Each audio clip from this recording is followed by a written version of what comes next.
সুপ্রিয় দর্শকবৃন্দ, অনেক দিন পরে আবার আমি ভিডিওতে হাজির হলাম আমার এই গ্রামের মাতৃভূমিতে। প্রায় 1 বছর পরে আবার আমি আসিলাম ফিরে আমাদের গ্রামে। তো জীবিকার তাগিদে শহরে থাকা হয় এবং পাশাপাশি পড়াশোনা করা হয়, সেই জন্য হয়তো আমি গ্রামে বেশি একটা থাকতে পারি না।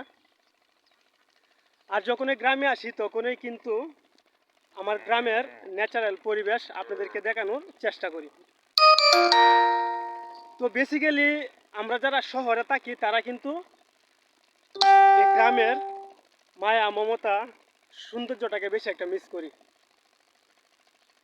শহরের এই দালানকোঠা অট্টালিকা মানুষের জীবনকে অতিষ্ঠ করে তোলে, কারণ সবাই চায় কিন্তু মুক্ত কোলাহলে ঘুরে বেড়ানোর জন্য, কিন্তু টাকা হয় না। তো আমি আপনাদেরকে আগে বলেছিলাম যে আমি গ্রামের ছেলে, গ্রামের লোকবৈচিত্র্য তুলে ধরাই আমার সবচেয়ে বড় কাজ।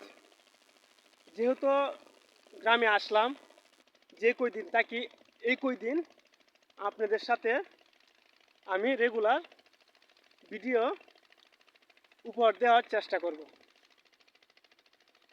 তো আমি আরেকটা কথা বলে রাখি, বিশেষ করে আমরা যারা গ্রামে বসবাস করি তাদের মধ্যে কিন্তু একটা জিনিস সবচেয়ে বেশি কাজ করে, সেটা হলো গিয়ে মানে নিজেদের মধ্যে ঝগড়া ফাসাদ কলহটা বেশি লেগে থাকে।